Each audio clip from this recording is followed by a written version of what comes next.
السلام عليكم ورحمة الله وبركاته. ازيكم حبايبي؟ عاملين ايه؟ يا رب تكونوا بخير. النهارده بقى يوم الرقاق الطري، بسم الله ما شاء الله، حاجة كده جميلة وحاجة حلوة قوي، ومسويينه كمان على الكانون. بسم الله ما شاء الله، اللهم بارك، حاجة جميلة قوي وحلو زي العسل. الرقاق الطري بتاعنا عاملينه باللبن وبالزبدة البلدي كمان، بسم الله ما شاء الله، حاجة كده جميلة زي ما انتم شايفين كده بالظبط. بسم الله اللهم بارك. بجد بجد شوية رقاق كده من الآخر، بجد شوية رقاق جمال، وكمان تسويتهم على الكانون ما هياش بالساهل، بس بسم الله ما شاء الله طالعين تحفة وحلوين وزي العسل. بسم الله اللهم بارك. صلوا بينا على الحبيب المصطفى. وبس ده انا عاملاها باللبن وعاملاها بالزبدة البلدي، بسم الله ما شاء الله جميل وحلو زي العسل. لا احتاج يتمسح بعد التسوية ولا قبل التسوية، بسم الله ما شاء الله جميل. وكمان حطينا معلقتين حلوين قوي، حاجة حلوة خلت الرقاق مننا ما يلزقش في بعضه واحنا بنبطط. زي ما انتم شايفين انا هنا ببطط اربع وحدات مع بعضيهم، بسم الله ما شاء الله، لغايه ما طلعوا للاخر ما لزقوش في بعض، وكانوا جمال وحلوين وزي العسل. وبسم الله ما شاء الله حاجه كده جميله، وبتتفرد معاكي زي الخبز اللي بنعمله بالظبط. بسم الله اللهم بارك، حلوين قوي وهيعجبوكم باذن الله، وكمان الطريقه هتعجبك وحلوه زي العسل. اللهم صل وسلم على سيدنا محمد. يعني مش هتغلبي خالص لو عندك طاسة على البوتاجاز او صاجة، حطي الصاجة على البوتاجاز من فوق كده على الفرن وسوي عليها، بسم الله ما شاء الله جمال. طبعا انا فردتهم بالنشابة، ما عندكيش نشابة افردي بايدك. هنسمي الله ونصلي على الحبيب المصطفى صلى الله عليه وسلم علشان اقول لك المقادير بتاعتنا اللي انت هتعجني بيها. انا طبعا كنت جايبه كيلو ونص دقيق، شلت منه شويه في الطبق اللي انتوا شفتوهم دول، يعني ما شلتش ربع كيلو، اقل. ماشي. هنا عندي كوبايه ونص ميه من المج العادي اللي بنستخدمه في الشاي العادي، وعندي مج ونص لبن. عايزه تعجني بلبن صافي اعجني، عايزه تعجني بلبن وميه اللي يعجبك. اللبن بيديله طراوه وبيخليه جميل معاكي. حطيت معلقه ملح حلوه علشان طبعا هو بيحب يبقى احياؤه مظبوط، وحطيت سن معلقه صغنونه قوي خميره فوريه. ما انتش عايزه تحطي الخميره اللي يعجبك، بس الخميره بتخليه مورق كده وجميل وحلو قوي، وتخليه كمان ما تحتاجيش تسيبيه لما يرتاح. يعني تعجني وتفردي على طول. تمام كده. طبعا بدأت بقى، حطيت الحاجة بتاعتي دي وقلبت تقليبة كويسة وبدأت أعجن. هحتاج حبة مية كمان على الثلاث مجات دول، يعني مج ونص لبن ومج ونص مية.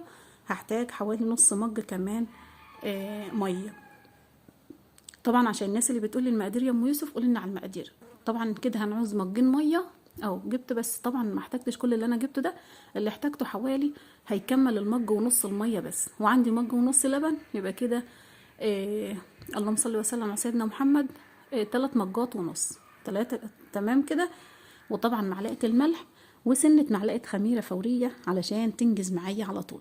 عجنت العجينه بتاعتي حلوه قوي، وحطيت معلقتين خل او معلقه واحده خل اسفه، علشان بتخليه لما تيجي تسويه الحمار بتاعه لونه جميل وحلو قوي. طبعا ده نص رطل زبده بلدي، يعني قولي ربع رطل او نص رطل، سيحته طبعا ما حطيتوش كله. حوالي قولي نص مج سمنه. عايزه تحطي سمنه على زيت اللي يعجبك، عايزه تحطي زيت اللي يعجبك، بس انا حبيت احط سمنه بلدي علشان عندنا ابو احمد بيحبه وهيشربه مع الشاي، بيبقى جميل قوي لما بتاكليه مع الشاي. وعلى فكره الولاد عملوا منه كريب برضو بعد ما سويته، حشوه حشوه الكريب، ما شاء الله الله اكبر، بسم الله ما شاء الله كان جميل. كده دوبت السمنه بتاعتي في العجينه، لتتها حلوه قوي، بس لقيتها بتلزق في ايدي بسيط، جبت لها رشه دقيق بسيطه قوي. تمام كده. يعني ده يعتبر كيلو وربع دقيق، بسم الله ما شاء الله حلوين قوي وعملوا كميه جميله قوي. تمام كده. جبت بقى رشه الدقيق بتاعتي اللي قلت لكم عليها، هتوي ولاش الدقيقه دي او رشه الدقيقه دي في العجينه علشان لقيتها بتلزق في ايدي بسيط. طالما بتلزق في ايدي بسيط، لما اجي افردها هتغلبني شويه، هي مش هتغلبني بس هتتقطع مني، وممكن تلزق مني في النشابه او في الطبليه اللي انا ببطط عليها. تويت حبه الدقيق، وبسم الله ما شاء الله، صلوا بينا على الحبيب المصطفى صلى الله عليه وسلم. عجينتها ممتازه، اللهم صل وسلم على سيدنا محمد. مقادير ممتازه زي ما بقولك، زي ما بقولك مقادير الخبز وتطلع معاكي ممتازه، زي ما بقولك مقادير الرقاق الطري ويطلع معاكي ممتاز. هنا بقى على طول على طول اشتغلت، لان انا حاطه طرف معلقه خميره او سنه معلقه خميره، يعني هتخليني ابدا على طول سوا على طول، مش هعوق ولا هاخد وقت معايا. كده بدات اقطعها. القطعه يعني القطعه بتاعتها قطعيها مقدار اللي انت محتاجاه او اللي انت هتقدري تفرديه. تمام كده. عندك نشابه او فراده بتاعت فطير، قطعي براحتك وافردي براحتك على الرخامه. رشي رشه دقيق، بس انا لما اجي هفرد احط حاجه حلوه على الدقيق علشان ما يلزقش معي، علشان خاطر حتى لو فردت نسبة مع بعضها كمية كبيرة، احنا زمان امهاتنا كانوا بيفردوا بال20 وال25 رقاق على بعضهم، بس طبعا بيوالوا الدقيق اللي بينهم وبين بعضهم علشان ما يلزقوش. تمام كده. كانوا بيعملوه بالنشابة ومن غير النشابة كمان. امهاتنا ما شاء الله عليهم اللهم بارك، ربنا يديهم الصحة والعافية يا رب، كانوا بيبططوا. وستي جدتي الكبيرة اللهم ربنا يرحمها يا رب ويرضى عنها يا رب كده ويرحمها ويدخلها مدخل صدق يا رب اللهم امين. هنا بقى يا حبايبي انا حطيت معلقتين نشا الذره، واخدين بالكم؟ نشا الذره اللي بعمل بيه المهلبيه او بنعمل بيه الرز ابو لبن، على الدقيق اللي انا هبطط عليه او هفرد عليه. تمام كده. بيخلوا الرقاق اللي انت بتفرديه عليه عمر ما يلزق معك ابدا، وكمان هتشوفوه واحنا فردينهم كلهم على بعضيهم بسم الله اللهم بارك، حلوين وشكلهم كده جمال وهيعجبوكم، واقسم بالله احلى من الخبز كمان اللي احنا بنعمله مع بعضينا. هنا بقى بنفرد، عايزه تفردي 4 5 6 10 اللي يعجبك. لو انت بتتعلمي كفايه واحده بس لما تفرديها وتخلصيها، حتى لو هم مسكوا في بعضهم مسكه بسيطه مش بيتقطعوا، لان معلقه النشا اللي محطوطه معاهم بسم الله ما شاء الله اللهم بارك مخليهم بيتفردوا معاكي على طول وسهل. تمام كده. طبعا انا مغطيه العجنه اللي جنبيه، يعني انا مغطيه القطع اللي انا مقطعاها جنبيه، بتغطيها لان انا كده فوق السطوح عند الكوانين طبعا في هوا زياده وفي الجو طبعا غير تحت. ماشي. طبعا كل المعجنات دي بتحب انك انت تحطيها في مكان مقفول، ما هوش في مكان هوا ولا ضوء يعني شمس، علشان ما يبوظ منك العجين. بس بسم الله ما شاء الله اللهم بارك ان انا مغطيه الحاجه ومولياها بسم الله اللهم بارك، حلوه زي العسل زي ما انتم شايفين كده. افردي براحتك واحده واحده، لما تتعلمي يبقى تفرد 2 و3 على بعضهم. المهم حبايبي بقى اللي مساعد معانا دلوقتي اللي انا عايزه اقوله لكم، شويه النشا اللي احنا حطيناهم على الدقيق، كميه دقيق على كميه نشا. تمام. حتى لو ما عندكيش نشا بزياده، لو معلقتين حلوين قوي على كميه الدقيق اللي انت هتحطيها، بتخليه ما يلزقش منك وتخليه مورق وجميل وحلو زي العسل زي ما انتم شايفين كده. ام يوسف بقى الشاطره هتقطع تبطط ال5 مع بعض المره دي بسم الله على بسم الله ما شاء الله عليها، شاطره وحلوه وزي العسل زي المتابعين بتوعها بالظبط. صح كده. هنا بقى يا حبايبي هفرد واحدة واحدة أو 2 2 أو 3 3، المهم ان احنا هنحطهم على بعضيهم بيساعدوا معاكي في الفرد. ولعلمك لو انت هتبططي على بعضهم من غير نشابة، افردي 2 3 4 على بعضهم بيسهلوا معاكي الفرد عن ما تفردي واحدة بس. وكمان مش بتشرب منك دقيق كتير، ما بتنشفش معاك. فهمتني؟ ومعلقتين النشا مش هيخلوها لك فيها دقيق خالص، ولا تمسحيها بعد ما تخلصي السوا. تمام. لان هي بسم الله ما شاء الله ما هياش شاربه دقيق كتير كده. بقى بسم الله ما شاء الله بيتفردوا معانا سهل وجمال، وانتوا شايفينهم هو مش بيتقطع ولا بيجرى لهم اي حاجه خالص، لان العجينه بتاعتنا مظبوطه. ما عندكيش لبن ما تعجنيش بلبن، اعجني بميه عادي، بس حطي معلقه الخل وحطي الملح كويس. ماشي. عايزه تحطي معلقتين سكر، معلقتين السكر دول لو انت هتحبي تاكليه من غير اي حاجه معاه. ماشي. بس طبعا احنا عندنا بناكله بجبنه او بناكله بعسل او بناكله كمان لو مثلا عاملين بطاطس او اكل كده جنبيه بيتاكل بيه، او شربنا بيه مع الشاي بسم الله ما شاء الله بيبقى حلو جميل مش وحش. كل نعمه ربنا جميله، وربنا ان شاء الله يدينا الصحه ويعافينا وما يحوجناش لحد يا رب اللهم امين. وكل واحده منكم يا حبايبي اللي نفسها تعمل حاجه لاولادها تعملها ويبقى احلى من اللي احنا عاملينه باذن الله. المهم يا حلوين عشان ما اطولش عليكم، زي ما انتم شايفين كده الكميه بتاعتنا بسم الله ما شاء الله مفيش ولا واحده لزقت في التانية بسم الله اللهم بارك. معلقتين النشا مخلينهم جمال بجد جمال. تمام كده. كده بقى هنبدا. طبعا انا وانا بكمل معاكم كده ابني بيولع الكانون جنبينا، عملنا على الكانون بس ما عملناش على الكانون بتاع ام يوسف اللي بتطيب عليه كل حاجه، لان بصراحه في المكان اللي هناك هيبقى المكان ضيق شويه. ايوه انا قاعده عنده، بس لو دخلت في الحته اللي هي بين الفران بتبقى ضيقه شويه ومش هملك نفسي في الطاوليه والصواني والحاجه اللي جنبي. قلت خليني هنا في الوسع علشان كمان هنا الاضاءه جميله وحلوه وضوءها جميل وحلو من غير اي حاجه، لانه نور ربنا احلى حاجه. هنا بقى جمال وحلوين، والمفروض كنت شلتهم على كده بس انا قلت ارققهم كمان شويه عن كده. عايزه ترقيهم رقيهم، تفرديهم شويه كمان بالنشاب علشان الحروف. خلي بالك من الحروف، ما تفضليش تفردي في النص والحرف يبقى تخين ويبقى طعمها مواش كويس، وسواها كمان ما بتجيش معاكي كويسه، بتتحرق معاكي من النص وعلى الحرف بتفضل ناشفه. لو انت عايزه تعملي منه رقاق ناشف نفس كده بالظبط وبططيه وهو كل واحد، بس بتسويها زياده شويه. يعني انا قلبتها قلبتين 3 بس على الصاج، لا انت هتقلبي 5 6 بحيث ان هي تعمل زي البتوه بالظبط. شايفين؟ بسم الله اللهم بارك، اللهم صل وسلم على سيدنا محمد. بجد بجد يستاهل منكم لايك، ويستاهل كمان من اليوتيوب يرفعه لي لفوق ويعمله لي مقترح، لانه بصراحه حاجه جميله. تمام كده. جينا بقى عند الكانون بتاعنا علشان نسوي. بعد ما بططنا كل الكميه بتاعتنا الاول، قلت ايه، انا طبعا الصاج ده ما استخدمتوش غير مره واحده بس. هو اسمر، بس هو مش هيطلع حاجه في العجين يعني، لانه هو بصوا هو مدهون كويس. وبعدين معلقه الزيت اللي انا دهنتها له دلوقتي هتخليه جميل قوي.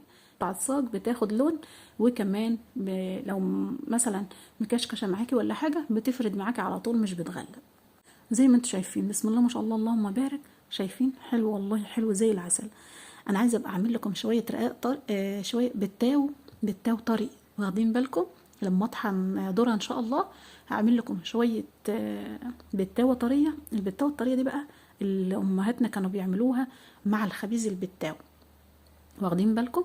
لما بنقعد عند الفرن كده ويقولوا طلعي لهم بتاوه طريه ياكلوا بيها، يقوموا يجيبوا لنا البتاوه الطريه والجبنه القديمه والمش والخياره والطماطمايه والبيض والحاجات ده كله. هعمل لكم باذن الله وحدتين واشطحهم على المطرحه، بس هقطعهم صغننين علشان الصاج بتاعي لو شطحتها على البتاوه على الوساعه الكبيره قوي دي ما هتبقاش على قد الصاج. تمام يا حلوين كده؟ بسم الله ما شاء الله اللهم بارك. على قد ما هو رقيق على قد ما هو كمان هو عايز ينتفخ عن بعضيه، بس انا بقى مش بخليه لما يحمر قوي علشان خاطر انا مش عايزاه احمر زياده عن كده، يعني هو كده جميل وحلو. واخدين بالكم؟ بجيب الواحده سهله خالص، ما هياش لازقه في اختها، يعني ما هماش لازقين في بعضيهم.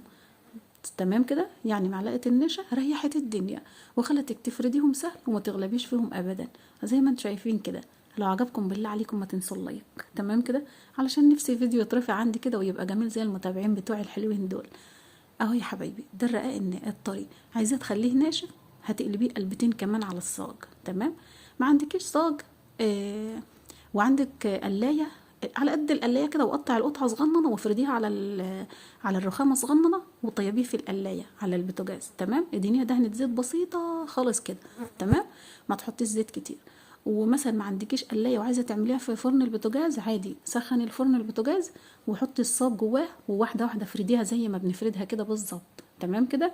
هي بصي بتبقى خلعه ما بتلزقش في الصاج، حتى لو هي مكعبشه في بعضيها مثلا وانت بتطلعيها من بين التانية او مطبق على بعضيها قصدي يعني، بتفرد معاكي على طول اول ما بتحطيها على الصاج او اول ما بتحطيها في الفرن. تمام؟ في ناس بتحب تجيبه بقى على المطرحه وترميه في فرن البوتاجاز، ماشي، على النشابه ماشي او على المطرحه ماشي، وافرديه زي ما بنفرده كده بالظبط. هتولعي البوتاجاز من تحت والجناب مش هتعليها قوي، فهمتيني؟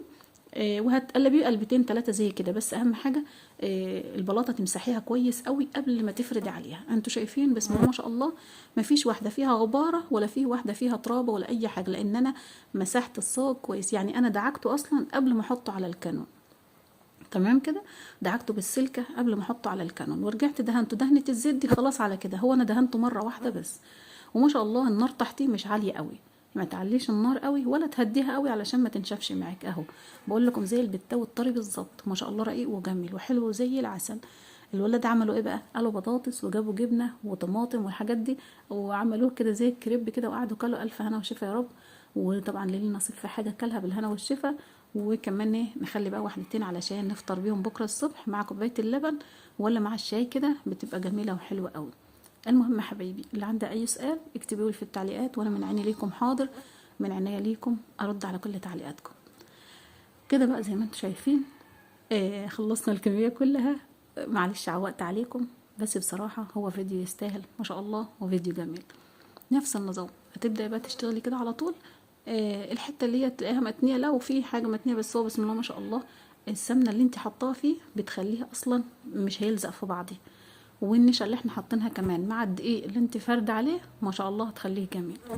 اهو بسم الله ما شاء الله حاجه كده جميل. قلبيه بقى براحتك كده واحده واحده كده. طبعا انا استحسنت المعلقه دي علشان خاطر ما جبتش النشوه، علشان النشوه هيكون محروق مكان التطيب الخبز. تمام كده؟ انما بفردها بالنشابه واحطها واقلبها بالمعلقه اللي معايا دي. المعلقه اللي معايا دي جميله. هو بيقول لي يعني يا امي اعملي لنا كريب كده، قلت له حاضر يا حبيبي اعمل لك اما نخلص. حاضر. نزلت بقى تحت قالت لهم بطاطس وجهزت لهم وقلت لهم كلوا بقى بالهنا والشفا، وانا اشوف ايه بقيه مصالحي التانية. عايزه تسويه نص تسويه يعني نص التسويه اللي انا بسويها له دي عادي. عايزه تسوي تسويه كامله وتعمليه رقاق ناشف وتاكليه زي البتاو كده، زي البتاو الصعيدي، هيبقى جميل برضو وحلو. هعمل لكم باذن الله البتاو الصعيدي هنا برضو واسويه لكم والدنهم لكم هنا كمان. اعمل لكم شويه ملدنين وشويه طراي واخبزه قدامكم واوريه لكم ان شاء الله زي الخبز البلدي كده، بس بالدقيق الذره. هنا بقى خلصت ووريت لكم الكميه اللي احنا عملناها. بسم الله اللهم بارك. يعني كنت بقول همسحهم لما اخلص، ما شاء الله لقيتهم مش محتاجين تمسحه ولا اي حاجه خالص. بسم الله الله اكبر، جمال وحلوين. إيه، رحت بقى نزلت تحت حطيتهم بقى في اكياس، يعني في شنطه كده نظيفه علشان يفضلوا طراي ما ينشفوش مني. تمام كده، ما تسيبهمش عريانين. في حله كده او في كيس في شنطه نظيفه يعني، وحطهم فيها هيفضلوا معاك طراي وجمال. هنا بقى يا حبايبي وريت لكم الكميه اللي احنا عملناها اهو. مش محتاجين لا فيهم دقيقه ولا فيهم غباره ولا فيهم اي حاجه. صلوا بينا على الحبيب المصطفى يا احلى متابعين في الدنيا. ها ايه رايك؟ ما شاء الله جمال. ده كمان على الكانون، امال لو عاملينه في الفرن بقى حاجة كده وهم، حاجة كده جميلة، حاجة زي العسل، زي المتابعين الحلوين بتوع أم يوسف العسلات. يلا حبايبي، أشوفكم بخير بإذن الله في فيديو جديد ووصفة جديدة وعجين جديد ورقاق جديد وخبز جديد. مع السلامة حبايبي، مع ألف سلامة. أشوفكم بألف خير وصحة وسعادة وسلام يا رب. مع ألف سلامة.